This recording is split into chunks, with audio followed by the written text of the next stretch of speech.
Hello students. Tenth class अब हम chapter start करेंगे। फर्स्ट चैप्टर जो टेंथ क्लास का, ठीक है। तो बेटे उसमें जो मेन टॉपिक आपका HCF निकालना है, LCM निकालना, या फिर प्रूव करना है कि √2 √3 आपके एप्री में संख्या हैं, ठीक है। तो इसमें जो हमारा फर्स्ट टॉपिक है, टॉपिक वाइज करेंगे हम इस चैप्टर को। तो HCF और LCM निकालना जैसे हमारे को नंबर्स का, ठीक है। तो HCF और LCM निकालना हमारे को, जो तो हमने लोअर क्लासेस में भी सीखा हुआ कि कैसे निकालते हैं, ठीक है। लघुत्तम समावर्तक, महत्तम समावर्तक। लेकिन हमारे को जिस तरीके से यहाँ पे निकालना, उस तरीके का क्या नाम है, अभाज्य गुणनखंड विधि, ठीक है।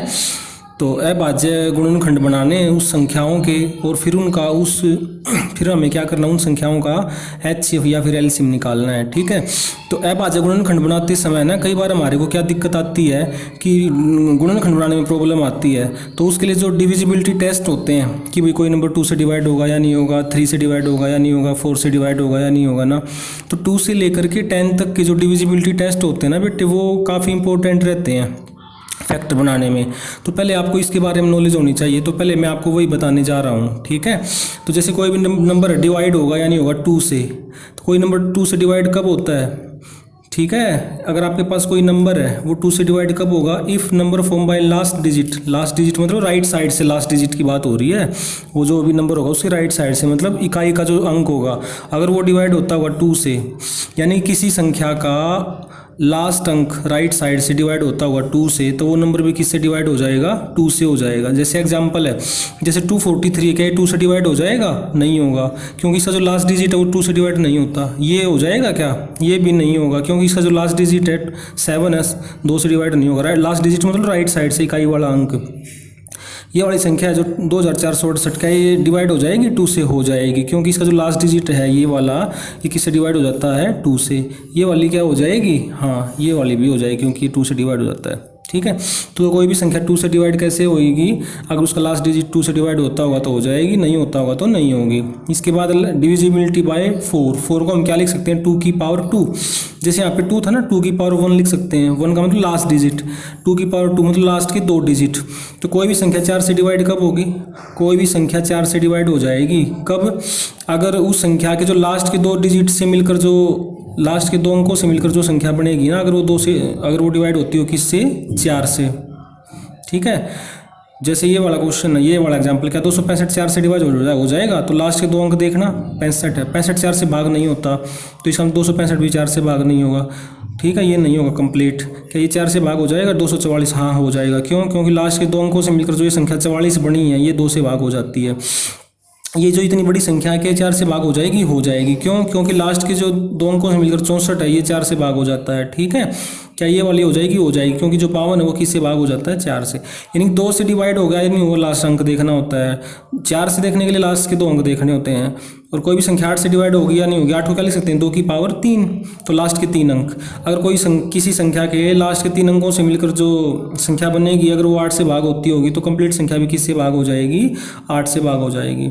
जैसे ये वाला एग्जाम्पल है आपका, तो जो पहली वाली संख्या है, क्या ये 8 से भाग हो जाएगी, नहीं होगी। क्यों, क्योंकि लास्ट के 3 अंकों से मिलकर जो ये संख्या बनी है ना 854, ये किससे भाग नहीं होती, 8 से भाग नहीं होती, ठीक है।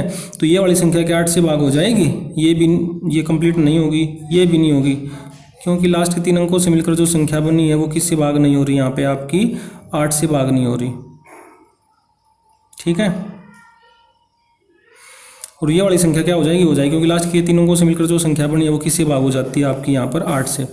नेक्स्ट, कोई भी संख्या 3 से भाग होगी या नहीं होगी, 9 से भाग होगी या नहीं होगी, ये कैसे पता लगेगा। तो 3 से भाग होगी या नहीं होगी, 9 से भाग होगी या नहीं होगी ना, उसके लिए सेम रूल है कि वो जो संख्या है ना, उस संख्या के जो अंक हैं, अंकों का जोड़ कर लेंगे। उस संख्या के अंकों का जोड़ करके जो संख्या बनेगी, अगर वो 3 से भाग होती हो या 9 से भाग होती है, तो कंप्लीट संख्या किससे भाग हो जाएगी, 3 या 9 से। जैसे अगर मैं 3 के लिए देखना चाहूँ, 234 का 3 से भाग हो जाएगा, इसके अंकों को जोड़ना 2 और 3 5 और 4 9, संख्या के अंकों का जोड़ना 9 आ रहा है, तो ये 9 3 से भाग हो जाता है, तो कंप्लीट संख्या भी किससे भाग हो जाएगी, 3 से। क्या 3 से भाग हो जाएगा, 4 और 2 6 और 9 15, अंकों का जोड़ 15 आ रहा है, 15 3 से भाग हो जाता है, तो कंप्लीट संख्या भी 3 से भाग हो जाएगी। क्या ये संख्या हो जाएगी 3 से भाग, 8 और 5 13 और 3 16 और 2 18 और 6 24, अंकों का जोड़ 24 आ रहा है, 3 से भाग, और तो संख्या भी किससे भाग हो जाएगी, 3 से। 9 से देखना है नीचे वाले क्या 9 से भाग हो जाएंगे। अंकों का जोड़ देखो यहाँ पे 5 और 3 8 और 2 10, अंकों का जोड़ 10 आ रहा है जो कि 9 से भाग नहीं होगा, तो कंप्लीट संख्या भी 9 से भाग नहीं होगी। ठीक है, ऐसे यहाँ पे 8 और 6 14 और 5 19, अंकों का जोड़ 19 आ रहा है जो कि 9 से भाग नहीं होगा, तो कंप्लीट संख्या भी 9 से भाग नहीं होगी। ठीक है, 9 और 8 17 18 और 9 27, अंक इस संख्या के अंकों का जोड़ 27 आ रहा है, 27 9 से भाग हो जाएगा, तो कंप्लीट संख्या भी किससे भाग हो जाएगी 9 से। इस तरीके से 6 और 5 11 और 1 12, अंकों का जोड़ 12 आ रहा है, ये वाली संख्या ना 3 से तो भाग हो जाएगी क्योंकि 12 3 से भाग हो जाता है, लेकिन 9 से भाग नहीं होगी क्योंकि 12 9 से भाग नहीं होता। ठीक है, तो ये 9 के लिए देख रहे हैं ना ये वाला नीचे वाला एग्जाम्पल, तो 9 से भाग ये नहीं होगी। ठीक है, इसके बाद नेक्स्ट है हमारा कोई भी संख्या 5 से भाग होगी या नहीं होगी। कोई भी संख्या 5 से भाग कब होएगी, अगर उसका जो लास्ट डिजिट है या तो 5 हो या फिर 0 हो, लास्ट डिजिट 5 हो या 0। जैसे ये वाला एग्जांपल है, यहाँ पे लास्ट में 5 आ रहा है ना, तो ये पूरी संख्या 5 से भाग हो जाएगी। लास्ट में 0 आ रहा तो भी हो जाएगी, यहाँ पे 3 आ रहा तो नहीं होगी। ठीक है, कोई भी संख्या 10 से भाग होगी या नहीं होगी, उसके लास्ट किसी भी संख्या के लास्ट डिजिट में अगर 0 हो तो वो संख्या किससे भाग हो जाएगी 10 से। कोई संख्या 6 से भाग होगी या नहीं होगी, 6 के टुकड़े बना के देखो 2 गुना में 3, तो कोई भी संख्या 2 से भी भाग हो जाए अगर और 3 से भी हो जाए, 2 और 3 अगर दोनों से भाग होती हो तो वो संख्या किससे भाग होगी, फिर आपकी 6 से होगी। जैसे ये वाला एग्जाम्पल है, ये कंप्लीट संख्या मुझे चेक करनी क्या, 6 से भाग हो जाएगी, तो 2 से और 3 से दोनों से होनी चाहिए तो होगी। 2 से हो जाएगी क्या, 2 के लिए पहले डिविजिबिलिटी टेस्ट आपको बता चुके हैं, लास्ट अंक है 2 से भाग हो रहा है तो 2 से भाग हो जाएगी। 3 से क्या हो जाएगी, अंकों का जोड़ देखना, 6 और 4 10 और 2 12 13 और 2 15, हाँ 3 से भी भाग हो रही है 2 से भी हो रही, तो इसका मतलब 6 से भाग हो जाएगी। क्या ये 6 से भाग हो जाएगी, नहीं, क्योंकि ये 2 से ही भाग नहीं हो रही। 6 से भाग होने के लिए ना दोनों से भाग होना पड़ेगा, 2 से भी और 3 से भी, तो ये 2 से ही भाग नहीं हो रही तो ये 6 से भाग नहीं होगी। क्या ये वाली हो जाएगी 6 से, 2 से हो जाएगी, 3 से 5 और 2 7 और 6 13 और 2 15, 3 से भी हो रही है, तो 2 से भी भाग हो रही है और 3 से भी हो रही है, तो ये किससे भाग हो जाएगी 6 से। कोई भी संख्या 7 से भाग होगी या नहीं होगी, तो उसके लिए क्या करना है बेटे, 2 स्टेप है। ये 7 के लिए रूल थोड़ा सा अलग है कि जैसे जो भी आपको संख्या दे रखी है, जैसे यही संख्या दे रखी है ये वाली, ये आपको चेक करनी है 7 से भाग होगी या नहीं होगी। शॉर्टकट तरीका बता रहे हैं यहाँ पे आपको। तो पहले स्टेप में क्या करना है, उस संख्या के आपको 2 ग्रुप बना लेने हैं, 2 हिस्सों में ब्रेक तोड़ लेना उस संख्या को, राइट साइड से स्टार्ट करना तोड़ना, और राइट साइड में से जब तोड़ोगे जो पहला ग्रुप बनेगा उसमें एग्जैक्टली कितने डिजिट होने चाहिए, 3 अंक होने चाहिए। तो जैसे कंप्लीट संख्या है, राइट साइड से जब चलोगे तो 1 2 3 अंक गिन के ऐसे ब्रेक लगा दो, ये लगा दिए यहाँ पे। ठीक है, 2 ग्रुप बनाने, ये फर्स्ट ग्रुप होगा और ये आपका सेकंड ग्रुप होगा। फर्स्ट ग्रुप में हमेशा 3 डिजिट आएंगे और राइट साइड से चलना है तो जो वो फर्स्ट ग्रुप आ जाएगा। बाकी जो सेकंड ग्रुप होगा उसमें 3 डिजिट भी बच सकते हैं, 4 भी 5 भी, इस तरीके से। ठीक है, सेकंड स्टेप में फिर क्या करना है आपने, ये जो 2 ग्रुपों में संख्या आ गई ना, जैसे एक तो 275 आ गई 986 आ गई, इनका डिफरेंस लो, डिफरेंस ये आ गया। ठीक है, इसके फिर ग्रुप बना लो राइट साइड से, 3 उसमें तोड़ के 601 और 9, फिर इनका डिफरेंस लो, 592 आ गया। ठीक है, तो 592 अगर 7 से भाग होता होगा तो ये कंप्लीट संख्या भी किससे भाग हो जाएगी 7 से, अगर नहीं होता होगा तो नहीं होगी। तो 592 7 से पूरा भाग नहीं होता तो ये कंप्लीट संख्या किससे भाग नहीं होगी 7 से।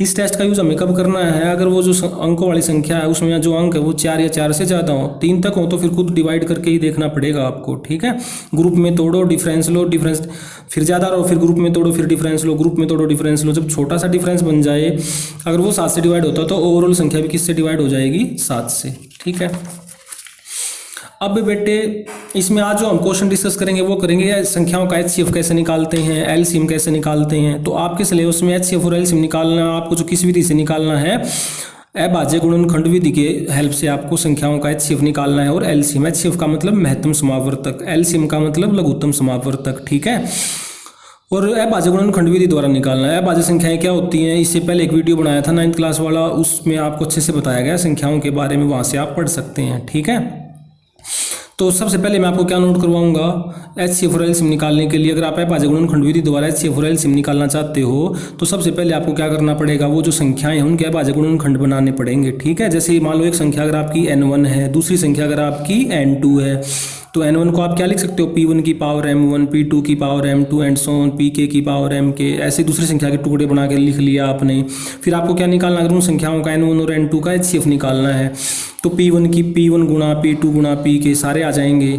ठीक है, LCM में भी P1 P2 P के गुणा में सब कुछ आ जाएगा, चेंज कहाँ पे आएगा, पावर में।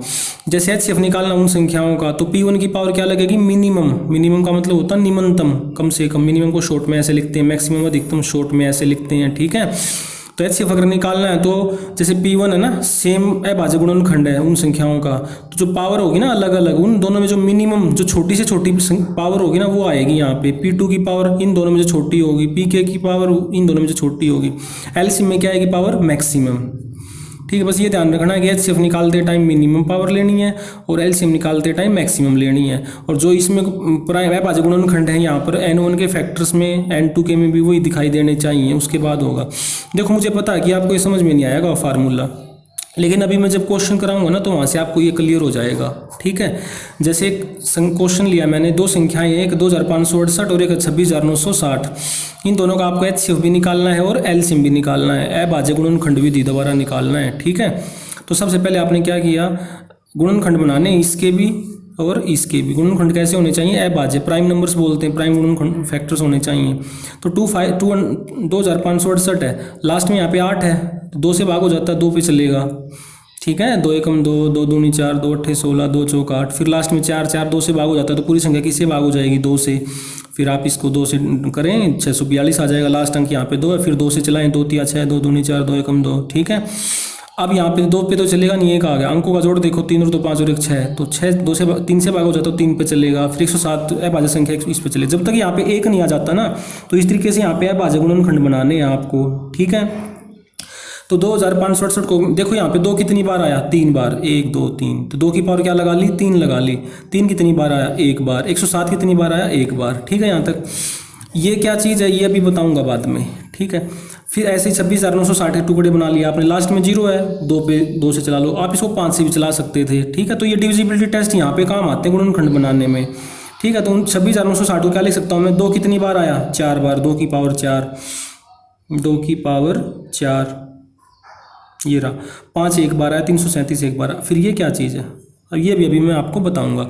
तो सबसे पहले आपको क्या करना है, अगर आपको अभाज्य गुणनखंड भी दिया, फिर इंग्लिश में बोलते हैं प्राइम फैक्टराइजेशन मेथड, उससे अगर आपको HCF निकालना हो या फिर LCM निकालना हो, सबसे पहले आपको गुणनखंड बना लेने हैं, उन संख्याओं के अभाज्य गुणनखंड बना के ऐसे लिख लेने हैं। ठीक है, उसके बाद देखो जैसे यहाँ पे क्या था, आधार में 2 3 107 था, यहाँ पे क्या था 2 5 337 था। पावर नहीं काउंट कर रहा मैं, वैसे काउंट कर रहा हूँ। तो देखो यहाँ पे 2 है, यहाँ पे भी 2 है, यहाँ पे 3 है, यहाँ पे 3 नहीं है कहीं भी आधार में। तो अगर ना हो ना तो अपनी तरफ से 3 की पावर 0 लगा ली, क्योंकि आपने फॉर्मूला याद कर रखा है, A की पावर 0 आंसर क्या आएगा, हमेशा 1 आएगा। ठीक है ना, कोई भी संख्या हो उसकी पावर 0 तो आंसर हमेशा क्या आएगा, 1 आएगा, जहाँ पे A किसके इक्वल नहीं है, 0 के इक्वल नहीं है, क्योंकि 0 की पावर 0 तो क्या होएगा, फिर अपरिभाषित हो जाएगा। ठीक है, तो जैसे ये 0 वाली टर्म में कैसे आई हूँ वही बताने जा रहा हूँ मैं आपको। जैसे 2 यहाँ पे है, यहाँ पे भी है, 3 यहाँ पे नहीं है, तो 3 यहाँ पे बनाना है। फिर आपने कैसे बनाओगे, 3 की पावर 0 लिख लो, कोई फर्क पड़ेगा, क्योंकि 3 की पावर 0 1, कोई फर्क नहीं पड़ेगा।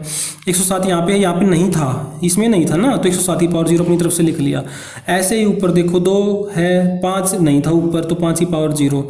ठीक है, 337 ऊपर नहीं था, 337 की पावर 0, मतलब जो जहाँ पे गायब हो ना उसकी पावर 0 लगा के लिख लो। अब देखो ऊपर कितनी टर्में बनेगी टोटल, 1 2 3 4 5, नीचे भी 5 होनी चाहिए, 1 2 3 4 5। तो इस तरीके से गुणनखंड बना के जो टर्म ना हो उसकी पावर 0 लगा के लिख लेनी है आपने। ठीक है, यहाँ तक। उसके बाद क्या निकालना है आपको, उन संख्याओं का HCF। तो HCF में क्या होगा, देखो ध्यान देना अब आप, 2 कितने फैक्टर कितनी टर्में थी, 1 2 3 4 5, 5 यहाँ पे 5 यहाँ पे, तो नीचे यहाँ भी 5 आएंगी, 1 2 3 4 5। मेन पॉइंट अब क्या है, पावर। अब 2 की पावर में क्या लगाऊं, देखो HCF निकाल रहे हो अगर आप, तो पावर क्या लगेगी, मिनिमम जो छोटी पावर होगी। ठीक है, तो 2 की पावर में क्या लगाऊं, जैसे यहाँ पे 2 की पावर 3 है ऊपर वाले में, और नीचे वाले में 2 की पावर 4 है, तो इन दोनों पावरों में छोटी क्या है, मिनिमम 3 है, तो 2 की पावर 3 लग गई। ठीक है, फिर नेक्स्ट है यहाँ पे 3 है, 3 की पावर यहाँ पे क्या है, 1। किसी संख्या की कोई पावर ना हो तो 1 मानी जाएगी ना, तो नीचे वाले में 3 की पावर क्या है, 0। तो 1 और 0 में मिनिमम वैल्यू क्या है, छोटी से छोटी वैल्यू क्या है, 0, तो 3 की पावर 0 लग गई। फिर 107 में की पावर यहाँ पे 1 है, यहाँ पे 0 है, तो मिनिमम पावर। फिर 5 की पावर 0, 337 की पावर 0, 2 की पावर 3, 2 की पावर 3 का मतलब 2 के साथ 3 बार गुणा, 2 दूनी 4 दूनी 8। फिर 3 की पावर 0 1 आ जाएगा, इसकी पावर 0 1 आ जाएगा, 1 आ जाएगा, सोल्व करोगे तो 8 आ जाएगा। ठीक है, तो इस प्रकार आपके पास इन दोनों संख्याओं का HCF कितना आ गया, 8 आ गया। ठीक है, फिर आपको अगर इन संख्याओं का क्या निकालना होता है, LCM निकालना होता। देखो ये जो फार्मूले यहाँ पे बताए थे ना आपको, HCF में तो क्या है, सेम जो आधार में संख्या होगी उसकी पावर क्या लेनी, मिनिमम हर एक उसमें गुणनखंड की में। और अगर आपको LCM निकालना हो तो पावर क्या लेनी है, फिर मैक्सिमम। अधिक से अधिक जो बड़ी से बड़ी पावर होगी, ठीक है। जैसे अभी इन्हीं संख्याओं का मुझे एलसीएम निकालना है, तो 2 की पावर क्या लूँ, जो बड़ी होगी इन दोनों में 4। 3 की पावर क्या लूँ, यहाँ पे 3 की पावर 1 है, यहाँ पे 0 है, तो 3 की पावर क्या लगा ली, बड़े वाली 1 लगा ली। 107 की पावर 1 लगा ली, बड़े वाली, क्योंकि नीचे वाली में 0 है। 5 की पावर बड़े वाली, दोनों में क्या बनेगी, यहाँ पे 0 यहाँ पे 1 है तो 1 लगा ली। 337 की पावर क्या बनेगी, 1 बना ली। 2 की पावर 4, 2 दूनी 4 दूनी 8 दूनी 16, 3 107 5, इन सारों की गुणा करोगे ना तो ये वाली गुणा आ जाएगी, ये आपका आंसर आ जाएगा, ठीक है। अब आपको समझ में आ गया होगा कि जैसे दो संख्याएं हैं ना, n1 के टुकड़े बना लिए, n2 के टुकड़े बना लिए, और जो यहाँ पे आधार में जो ये अभाज्य संख्याएं होंगी ना, जितनी भी होंगी उतनी ही यहाँ पर होनी चाहिए। तो अगर कोई कमी पेशी पड़ रही होगी ना तो अपनी तरफ से पावर 0 लगा के लिख लेंगे, ठीक है। और एचसीएफ निकालना हो फिर यहाँ पे भी वही सारी आ जाएंगी संख्याएं, फिर उनकी पावर लगानी रह जाएगी। अगर एचसीएफ निकालना तो मिनिमम पावर लगेगी सेम की, और एलसीएम निकालना है तो पावर मैक्सिमम लगेगी, ठीक है। तो यही आपका क्या है, अभाज्य गुणनखंड विधि है। इंग्लिश में इसे हम क्या बोलते हैं, प्राइम फैक्टराइजेशन मेथड। इसके बाद जो एक्सरसाइज 1.1 है ना, उसके जो फर्स्ट क्वेश्चन में 3 पार्ट्स हैं, वे तीनों पार्ट आपको किस विधि से करने हैं, यूक्लिड डिवीजन एल्गोरिथम से एचसीएफ निकालना है केवल आपको। वो ये वाला जो जिस तरीके से आपको 1.1 का जो फर्स्ट क्वेश्चन करना है ना, वो अगले पेजों में मैं आपको बताऊंगा, वो दूसरा तरीका है। लेकिन मैं फिलहाल ये क्वेश्चन आपको किस विधि से करके दिखा रहा हूँ, अभाज्य गुणनखंड विधि से, प्राइम फैक्टराइजेशन मेथड से। पेपर में जिस मेथड से कह देगा उसी से आपको निकालना पड़ेगा, ठीक है। तो जैसे फर्स्ट क्वेश्चन का फर्स्ट पार्ट 135 और 225 एचसीएफ निकालना है केवल, लेकिन मैं क्या कर रहा हूँ, इन तीनों क्वेश्चनों में एचसीएफ निकालना है 1.1 के, लेकिन मैं एलसीएम भी निकाल रहा हूँ साथ ही साथ। तो 135 के पहले क्या बना लेने हैं, यहाँ पे आपको गुणनखंड बना लेने 135 के, ठीक है। जैसे यहाँ पे 5 है तो 5 पे चलेगा, 5 दूनी 10, 3 इधर सर गया, 5 7 35, फिर अंकों का जोड़ा 9 आ रहा, 3 पे चलेगा, फिर 3 पे, फिर 3 पे। इसी तरीके से 225 के भी टुकड़े बना लिया आपने। तो 135 को मैं क्या लिख सकता हूँ, 3 कितनी बार आया, 3 बार, 3 की पावर 3। 5 कितनी बार आया, 1 बार। ये वाला प्रोसेस कब तक चलाना, जब तक यहाँ पे क्या ना बन जाए, 1 ना बन जाए, और यहाँ पे क्या रहने चाहिए आपके अभाज्य गुणनखंड, ठीक है। ऐसे ही 225 के भी आपने टुकड़े बना लिए, जब तक यहाँ पे 1 ना आ जाए चलते रहना है। तो 5 कितनी बार आया, 2 बार, 5 की पावर 2। 3 कितनी बार आया, 2 बार, ठीक है यहाँ तक। अब देखो जो यहाँ पे 2 टर्म में है, 1 2, यहाँ पे भी 2 टर्म में पावर को छोड़ के, 3 दोनों में है, 5 दोनों में है, तो एडजस्टमेंट नहीं करनी पड़ेगी यहाँ पे 0 वाले जो पिछले क्वेश्चन में करनी पड़ी थी आपको, ठीक है। तो अभी यहाँ पे देखो एचसीएफ निकालना है, तो पहली बात तो देखो 3 लिख लिया और 5 लिख लिया, फिर इनकी क्या लगानी रह जाएगी, पावर। एचसीएफ निकालना है तो छोटी पावर आएगी, 3 की पावर यहाँ पे 3 है, यहाँ पे 2 है, तो छोटी पावर क्या है, 2। 5 की पावर यहाँ पे 1 है, यहाँ पे 2। एचसीएफ निकालना छोटी पावर आएगी, तो 3 3 9 5, 5 45 आ जाएगा आपका एचसीएफ। एलसीएम निकालना है तो बड़ी पावर आएगी, 3 की पावर दोनों में बड़ी क्या है, 3 है, और 5 की पावर बड़ी क्या है, 2 है, ठीक है। तो ये 16 हो गया, क्या आ जाएगा, 675 आ जाएगा। ऐसे ही जो आपका क्वेश्चन नंबर है थर्ड, फर्स्ट क्वेश्चन का थर्ड पार्ट, सेकंड खुद ट्राई करना है आपको। ये 867 है और 225, 867 के टुकड़े बनाए पहले आपने, अंकों का जोड़ देखा आपने, 7 और 6 13 और 8 21, तो 3 से भाग हो रहा तो 3 पे चलेगा। फिर ये 289 किसका स्क्वायर होता है, 17 का, 17 पे चलेगा, ठीक है। तो 867 को हम क्या लिख सकते हैं, 3 गुणा में 17 कितनी बार आया, 2 बार। ऐसे 225 के टुकड़े बनाए, 5 कितनी बार आया, 2 बार। 3 कितनी बार आया, 2 बार। ये फिर पावर 0 कहाँ से आ रही है, देखो। अब आपको क्या करना है, यहाँ पे जो अभाज्य गुणनखंड है ना, 3 है, 17 है, वो नीचे भी दिखाई देना चाहिए। 3 तो है, 17 नहीं है नीचे, तो नीचे अपनी तरफ से 17 की पावर क्या लगा ली, 0 लगा ली। ऐसे ही ऊपर देखो, ऊपर 5 नहीं है, तो 5 की पावर क्या लगा ली, अपनी तरफ से 0 लगा ली। तो कितने टर्म है यहाँ पे, 1 2 3, 1 2 3। एचसीएफ निकालोगे वहाँ पे भी कितनी बनेगी, 1 2 3। एलसीएम निकालोगे वहाँ पे भी कितनी बनेगी, 3 बनेगी, 1 2 3, ठीक है। मेन पॉइंट है पावर लगानी रह जाएगी। अगर एचसीएफ निकाल रहे हो तो सेम है ना, यहाँ पे जैसे 3 है, 3 की पावर क्या लगाऊंगी यहाँ पे मैं, एचसीएफ निकाल रहा हूँ तो मिनिमम पावर यहाँ पे क्या 1, यहाँ पे क्या 2, 1 और 2 का छोटी वैल्यू क्या होगी, मिनिमम वैल्यू क्या होगी, 1 होगी, तो 1 लग गया। फिर 5 की पावर क्या लगाऊं, मिनिमम, यहाँ पे 0 है, यहाँ पे 2 है, तो 0 2 पावर में छोटी कौन सी है, 0। 17 की पावर छोटी क्या है, 0। 5 की पावर 0 1, 17 की पावर 0 1, 3 की पावर 1, 3 एकम 3 आ जाएगा एचसीएफ इन दोनों संख्याओं का। फिर एलसीएम निकालना है तो यहाँ बस एलसीएम में वही पॉइंट है, 3 5 17 लिख लिया, पावर मैक्सिमम लगानी है। 3 की मैक्सिमम पावर क्या है, यहाँ पे 2 है। 5 की मैक्सिमम पावर क्या है, 2 है, और 17 की मैक्सिमम पावर क्या है, 2 है। 3 3 9, 5 का स्क्वायर 25, 17 का 2 189, 25 को 9 से गुणा करोगे 225, इनको गुणा करोगे तो 42,525 आ जाएगा एलसीएम इन दोनों संख्याओं का, ठीक है।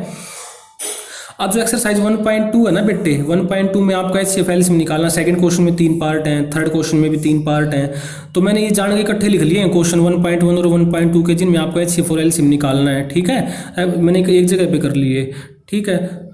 तो अभाज्य गुणनखंड विधि का थर्ड क्वेश्चन में 3 पार्ट हैं, तो जो सेकंड क्वेश्चन के जो 3 पार्ट्स हैं आप खुद ट्राई करनी है, मेथड यही लगेगा। जैसे थर्ड क्वेश्चन का फर्स्ट पार्ट है, उसमें क्या संख्याएं हैं, 12 15 और 21, ये 3 1.2 एक्सरसाइज का है आपका थर्ड क्वेश्चन। 12, 15, 21 इन तीनों का क्या निकालना है आपको, एचसीएफ भी निकालना है और एलसीएम भी निकालना है। तो 12 के टुकड़े बना लिए, यहाँ पे क्या लिख सकते हैं 3, 2 कितनी बार आया 2 बार, 2 की पावर 2, ठीक है। ऐसे ही 15 के बनाए 3 गुणा में 5, 21 के 3 गुणा में 7, ठीक है। यहाँ तक ये 3 टर्म में आ गई। अब देखो जो भी ये अभाज्य संख्याएं है ना हर एक गुणनखंड में दिखाई देनी चाहिए। जैसे यहाँ पे 3 हर एक में है, फिर अगली यहाँ पे देखना 2 है, तो 2 क्या इसमें है ना, है तो यहाँ पे 2 है ना यहाँ पे, तो लिख लूंगा मैं 2 की पावर 0, 2 की पावर 0 अपनी तरफ से, ठीक है। उसके बाद जैसे यहाँ पे 5 था, 5 ऊपर है नहीं तो 5 की पावर 0 अपनी तरफ से लिख ली, नीचे भी नहीं था 5 की पावर 0 अपनी तरफ से लिख ली, ठीक है। ऐसे यहाँ पे 7 है तो यहाँ पे ऊपर 7 नहीं था 7 की पावर 0 लगा ली, यहाँ पे भी 7 की पावर 0 लगा ली। तो हर एक में टोटल टर्म में कितनी बनेगी 4, 1 2 3 4, 1 2 3 4, 1 2 3 4। मतलब हर एक अभाज्य गुणनखंड है ना आपको हर एक गुणनखंड में दिखाई देना चाहिए हर एक के, ठीक है। जो ना हो तो अपनी तरफ से उसकी पावर 0 लगा के लिख लेंगे, ठीक है। और टोटल टर्म में काउंट कर लेनी है वो उतनी होनी चाहिए हर एक में। एचसीएफ निकालना है तो देखो 3 2 5 3 5 2 7 यही है ना आधार में 3 5 2 7 आगे पीछे लिख रही है 3 5 2 7 3 5 2 7। मेन पॉइंट अब क्या लगानी रहेगी इनकी पावर।